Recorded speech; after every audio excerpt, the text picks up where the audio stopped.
mental en apprenant une technique. Enfin, on ne l'apprend pas vraiment parce qu'on avait commencé avec l'histoire des lunettes. Alors, je sais que certains enfants n'aiment pas du tout. Mais là, elle va nous être utile. Donc, ce qui est très très bien à travers le travail que je reçois de votre part, c'est que je m'aperçois que vous faites bien la différence entre les différentes familles de nombres. Hein, les chefs de famille maintenant, parce qu'un chef de famille, ça finit toujours par... Ouais, 0, évidemment, tu as raison. Tous les chefs de famille finissent par 0, et puis après on a les unités simples. Donc ça, maintenant, vous avez bien pigé. Donc on va pouvoir commencer sur l'addition de deux nombres à deux chiffres. Et voilà l'exemple que je vais te demander de recopier sur ton ardoise. Et ensemble, eh ben, on va travailler sur l'arbre à calcul. C'est parti. Ça y est, tu as recopié ça sur ton ardoise? Alors on y va. Dans 33, tu vas faire deux branches.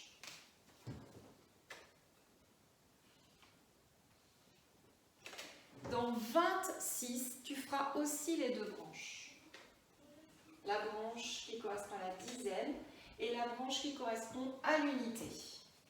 Et puis, on y va. Donc, dans 33, ça fait partie de quelle famille ce nombre 33? Bien joué, ça fait partie de la famille des 30. Donc, je l'écris. 33, ça fait partie de la famille des 30, mais il y a aussi le 3. Ça, c'est le nombre 33. On va faire exactement la même chose avec 26. 26, ce nombre fait partie de quelle famille?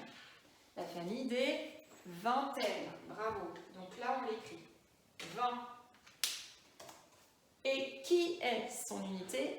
6. Bien joué. Et bien maintenant, on va devoir rassembler ceux qui font partie des mêmes familles. Alors c'est parti. Les dizaines avec les dizaines et les unités avec les unités. Vous voyez, ça croise. C'est normal. Pourquoi on fait ça? Ben parce qu'on sait déjà additionner des dizaines entre elles et on sait additionner des unités entre elles. Donc, on va simplifier la vie. Donc, 3 dizaines ou 30 plus 2 dizaines ou 20. 3 plus 2, ça nous fait 50 ou 5 dizaines. Voilà. Pour ce qui est des unités, on a 3 et 6. On met le plus grand dans la tête et le plus petit sur les doigts. 6 est le plus grand, 3 sur les doigts. Donc 6, 7, 8, 9. 9, le chiffre des unités. Et maintenant, je n'ai plus qu'à relier les deux pour finir mon arbre à calcul. 50 plus 9 ou 50 et 9, en fait, vous avez déjà la réponse, même pas besoin de calculer. Ça fait 59.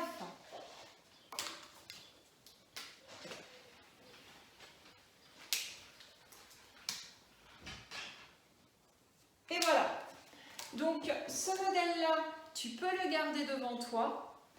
Et je t'encourage à faire le suivant. Donc, tu effaces ton ardoise. Ce modèle-là, hein, c'est celui que moi je te donne. Donc, celui-là, je vais le laisser ici extrait. Et je vais te donner un deuxième calcul à faire. Tu pourras regarder le modèle qui est là. Donc, je répète. Hein, tu cherches d'abord à quelle famille appartiennent chaque nombre. Et ensuite, tu vas les décomposer, exactement comme on le faisait sur le nombre du jour, qu'on reprendra très vite.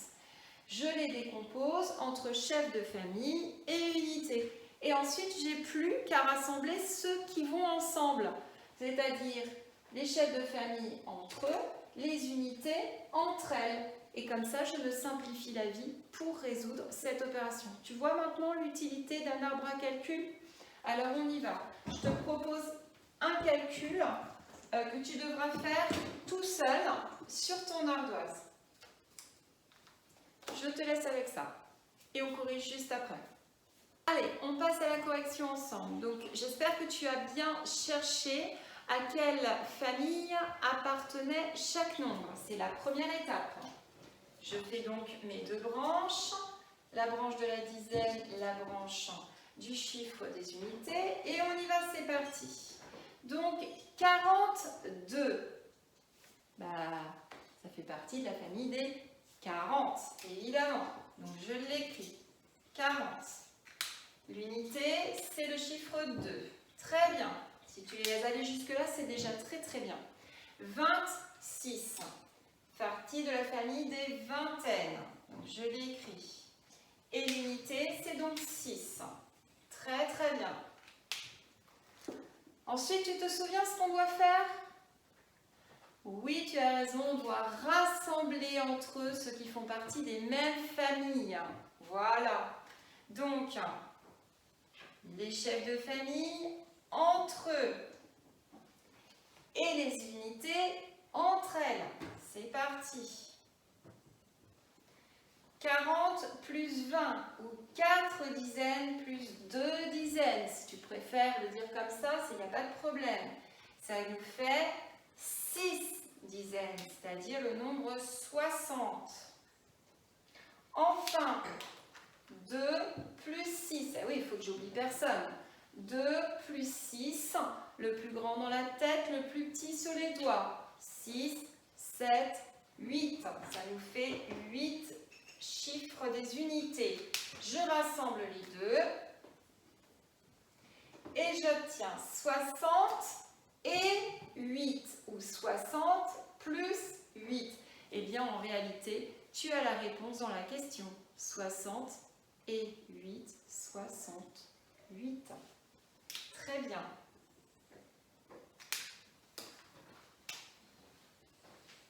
Super. Maintenant, je vais te demander de prendre ton cahier bleu et tu vas pouvoir t'entraîner. Ne t'inquiète pas si au départ tu n'y arrives pas. C'est un petit peu compliqué. Il y a plusieurs étapes, tu vois, à te souvenir à chaque fois. Donc, ça va venir, mais il faut être patient. Et surtout, il faut s'entraîner parce qu'il n'y a pas de secret. Donc, plus tu vas le faire et plus ce sera facile. Je te mets les opérations sur le tableau. Et comme ça, tu n'auras plus qu'à les faire sur ton cahier bleu et à nous les envoyer ensuite. Tu as le droit de garder le modèle devant toi, bien évidemment. C'est la première fois qu'on fait ça ensemble. Voilà, prends le temps de les recopier, prends le temps de les faire et on se retrouve juste après pour travailler sur les nombres. Alors maintenant, on prend notre petit temps à travailler sur les nombres. Tu vas pouvoir regarder la vidéo qui suit. Et on se retrouve juste après. Et nous voilà donc à aborder nos deux dernières familles. Alors, après le 79 qui avait 7 dizaines, eh bien, nous voici avec ce nombre-ci. Tu vois que la dizaine a été augmentée de 1, c'est-à-dire 7 plus 1. Maintenant, nous avons 8 dizaines. Nous entrons dans une grande famille où il y aura 8 paquets de 10. Et je t'engage à les faire toi aussi. Donc, comme moi à côté, je pose un paquet de 10, 2 paquets de 10, 3 paquets de 10, il faut que je les attrape, 4 paquets de 10, 5 paquets de 10, 6 paquets de 10, 7 paquets de 10 et enfin 8 paquets de 10. Alors, comment il s'appelle ce nombre? Oui, je sais qu'un certain nombre d'enfants connaissent déjà son nom. Tu as tout à fait raison, c'est le nombre 80. 80. Alors, écoute bien parce que tu vas comprendre pourquoi il faut tous ces paquets pour faire ce nombre 80. Eh bien, qu'est-ce que tu entends en premier? Tu entends 4. Donc, il va falloir les mettre par paquet de 4. Donc, regarde. Hop, hop, hop, hop. Oh, comme c'est curieux. Tu te retrouves effectivement avec un gros tas, 2 tas, 3 tas, 4 tas. 4 tas. Et dans chaque tas, combien est-ce que tu as de paquets? tu as raison, il n'y en a que 2.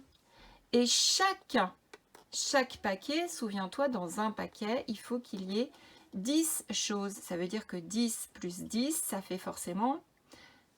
Oui, bien, ça fait 20. D'où son nom, 4 fois 20.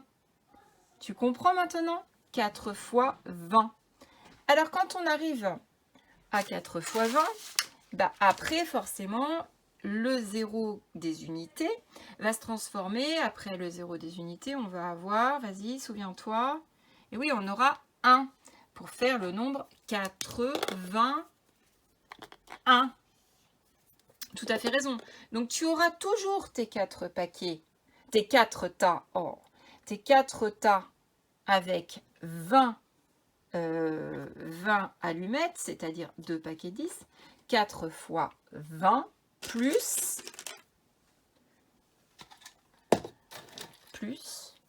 1. Ça, ce sera le nombre 81. Dans ce sens-là, c'est plus facile. 81. Et puis ensuite, lorsque le 81 aura disparu, tu sais, le grand papa 8, le plus fort, la dizaine 8, aura déposé la petite unité, eh bien, il faudra venir chercher la deuxième. Et on aura donc le nombre 82. Eh bien, qu'est-ce qui se passera? On rajoutera une deuxième allumette. 4 fois 20 et 2. 82. Et tout ça jusqu'à 83, 84, 85, 86, 87, 88 et enfin 89. Et après, qu'est-ce qui se passe? Eh bien, on passe à la famille en dessous.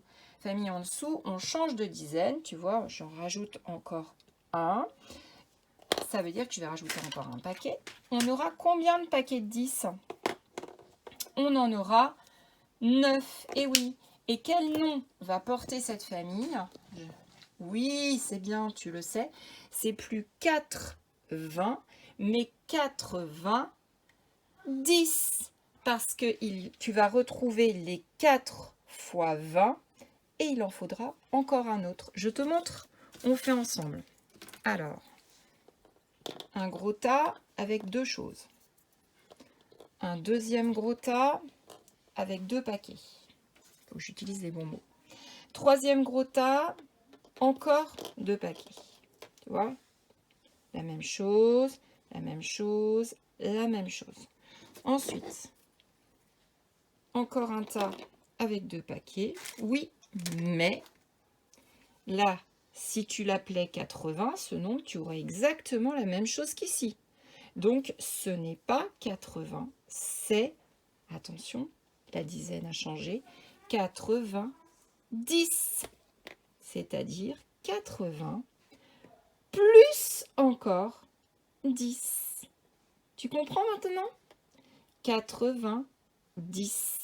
Et donc, tu sais bien qu'après 10, eh bien c'est 11.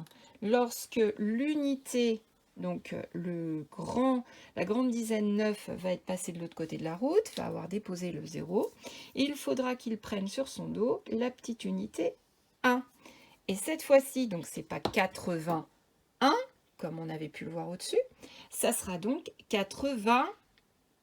Oui, c'est ça, 91. Une dizaine, une unité. 4 fois 20 plus 11. 91. Ensuite, évidemment, on aura 92. Ensuite, 93.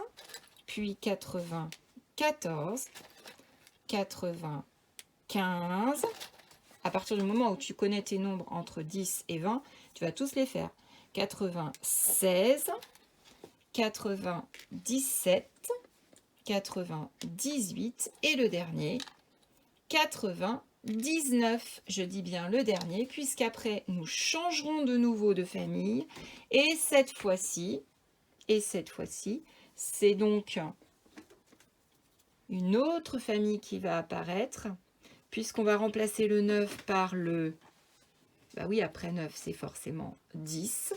Et qu'après le 9 des unités qu'on aura ici, il faudra aussi passer au 10, ce qui nous fera le nombre 100, c'est-à-dire 0 comme chiffre des unités, 0 comme chiffre des dizaines, et puis une centaine, c'est-à-dire 10 dizaines, 1, 2, 3, 4, 5, 6, 7, 8, 9, et on rajoutera une autre dizaine. Et là, tu auras le nombre 100. Donc évidemment, c'est normal hein, que ce soit un petit peu compliqué, mais on y reviendra ensemble.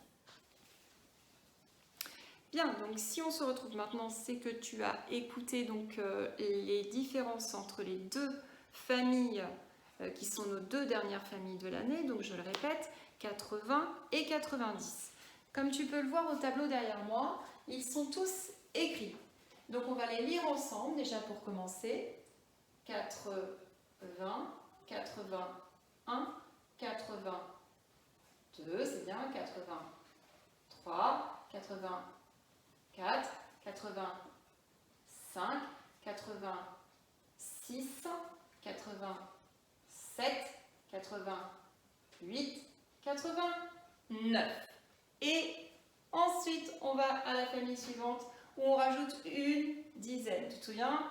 90, 91, différence, hein, 81, 91, 92, 93, 94, 95, 96, 97, 98 et enfin 99. Bravo à toi. Donc entraîne-toi hein, à lire ces nombres-là plusieurs fois. Je vais te demander de reprendre ton ardoise maintenant. Et nous allons jouer au quiz. Un quiz, hein, c'est un questionnaire avec plusieurs réponses possibles. T'inquiète pas, tu ne vas pas avoir une montagne de choses à écrire. Le quiz, ça se présente comme ça. Tu as donc un tableau avec ici des lettres A, B, C et D. Ici, il y a 4 propositions de nombres. Hein? Alors moi, la question, ce que je vais te demander de faire, c'est d'écrire sur ton ardoise uniquement la lettre qui correspond à la bonne réponse. Soit tu écriras A, soit tu écriras B, soit C, soit D. D'accord? Donc tu vois, ça ne va pas être un gros travail d'écriture. Et pour commencer, je te demande de me trouver où se situe le nombre 96.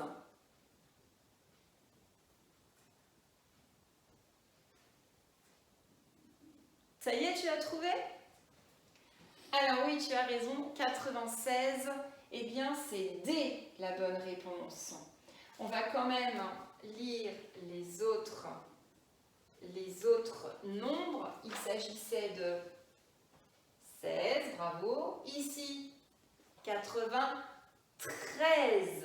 Attention, à l'oreille, ça se ressemblait. Et ici, 76. C'est parfait. Allez, autre proposition. Alors, je te demande maintenant de me trouver quelle est la lettre qui correspond au nombre, attention, le nombre qui vient après 89. Tu as le droit d'utiliser ton sous-main pour te repérer.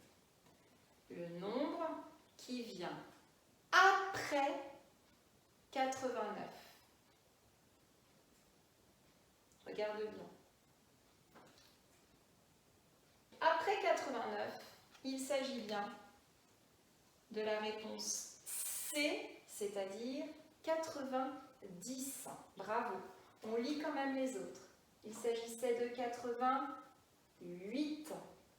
Ça, c'était le nombre 89, donc 90. Et ça, c'est le chef de famille, on le voit avec le 0, 80. Bravo à toi. Tu effaces ta lettre. On on en fait un autre.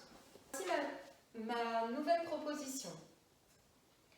Là, je vais te demander de me trouver quelle est la lettre qui correspond au nombre, attention, qui précède 15. Ça veut dire précéder, ça veut dire qui vient avant. D'accord? Le nombre qui va précéder, donc qui va venir avant le nombre 15. Utilise également ton sous-main si tu as besoin d'aide.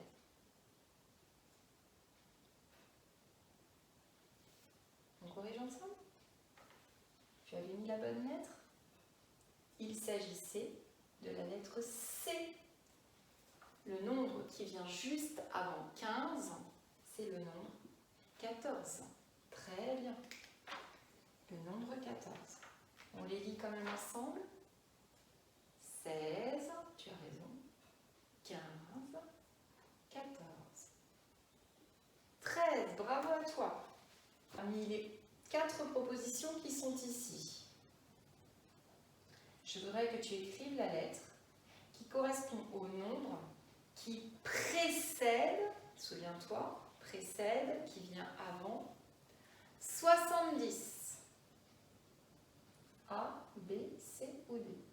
Le nombre qui précède 70, qui vient avant 70.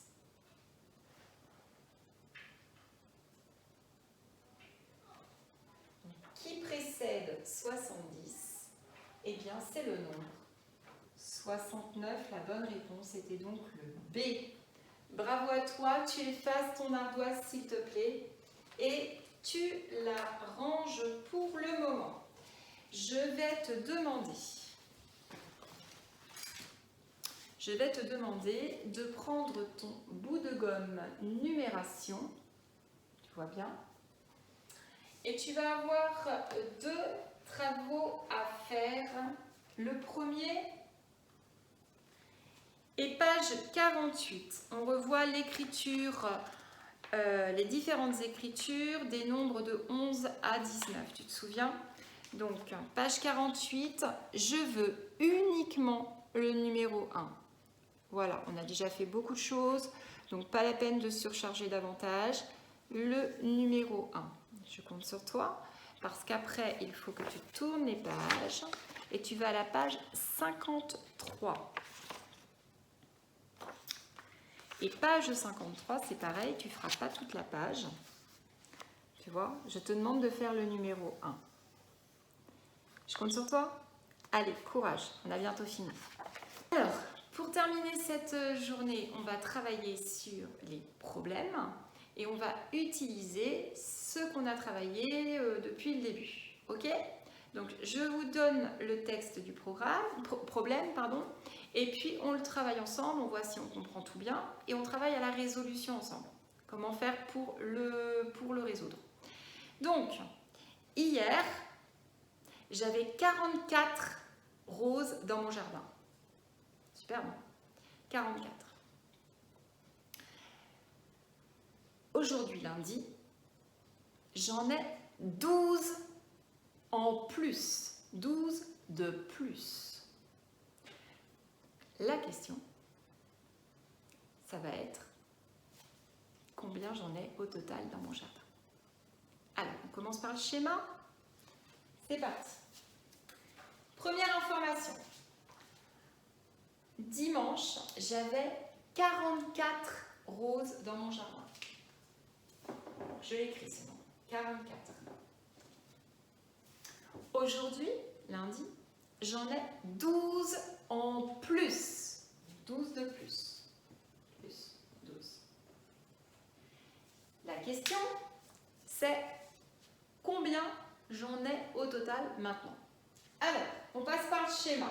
Je sais que certains enfants ont certainement déjà trouvé la réponse. Mais il faut être méthodique, d'accord? Parce que pour le moment, on fait sur des petits nombres, mais c'est toujours pareil, ça va grossir tout ça. Donc prenez les bons réflexes dès le départ. Donc il y a 2 solutions. Soit on va schématiser ces nombres-là. 44, on sait que c'est 4 paquets de 10. 1, 2, 3, 4 et 4 unités. 1, 2, 3, 4. 12, on sait que c'est un paquet de 10 et 2 unités. 1 et 2. Donc on va mettre ensemble les unités et ensemble les paquets 10. Donc si je compte les paquets 10, 1, 2, 3, 4, 5. J'ai 5 paquets de 10, c'est-à-dire le nombre 50. Tu as raison. Et si je compte les unités, 1, 2, 3, 4, 5, 6. 6 unités. Dis donc, ça ne te rappelle pas quelque chose qu'on a fait il n'y a pas très très longtemps, ça? Et ouais, tu as raison. C'est l'arbre à calcul. Donc tu vas voir que la solution la plus simple, en fait, c'était même pas de faire le schéma. Hein. C'était de passer par les chefs de famille. Je suis sûre que tu avais déjà trouvé. Et donc ça fait 56. Donc maintenant, si toi, qui es très malin, tu as déjà vu qu'on pouvait passer par les chefs de famille, alors allons-y, ne nous en privons pas. Toutefois, si vous avez besoin de passer par là, il n'y a aucun problème. Hein. D'accord? On y va les petits loups, on fait les branches. C'est parti. 44, c'est 40 et 4, t'as raison. 12, c'est 10 et 2, t'as raison. Allez, on fait les branches pour mettre ensemble ceux qui font partie des mêmes familles. 40, ça va avec 10. Chef de famille, on voit, hein. Ils finissent tous les deux par 0. 4 et 2, c'est parti. 40 plus 10, 4 dizaines plus une dizaine, ça fait 50. C'est parfait. Et 4 plus 2, ça fait 6. T'as raison. Et si je mets ça ensemble, 50 et 6, ou 50 plus 6, bah t'as déjà la réponse. Ça fait 56. Bravo!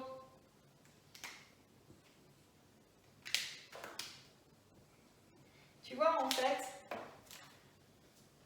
tout ce qu'on fait, on le réutilise après. C'est utile pour après. D'accord?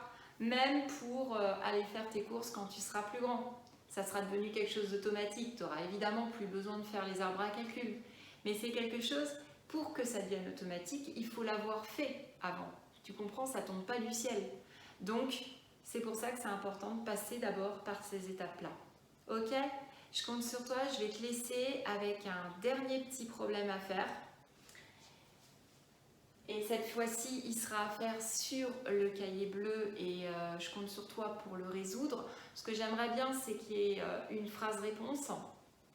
Puisque là, tu as raison, d'ailleurs, moi je ne l'ai pas faite non plus. Donc, la question, c'était combien y a-t-il de fleurs dans mon jardin? Donc, pour répondre à une question, je reprends les mots de la question. Donc, il y a, j'oublie pas la majuscule, il y a 56 fleurs. Et comme il y en a 56, qu'est-ce que j'oublie pas à la fin de fleurs? Ah bah oui, il a droit à un S, hein, parce qu'il y en a beaucoup quand même. Hein. Voilà. Donc, on va reprendre quelque chose d'à peu près identique. L'idée, c'est que ça devienne automatique. Donc, on y va. Donc, hier, dimanche, j'avais 34 fleurs dans mon jardin. Ok? 34. Aujourd'hui, lundi, j'en ai 13 de plus. Combien j'en ai au total? À toi de jouer. Tu me renvoies tout ça. Et voilà. Et donc, je te dis à demain. Courage. Je sais que c'est difficile par moments, mais j'ai confiance en toi.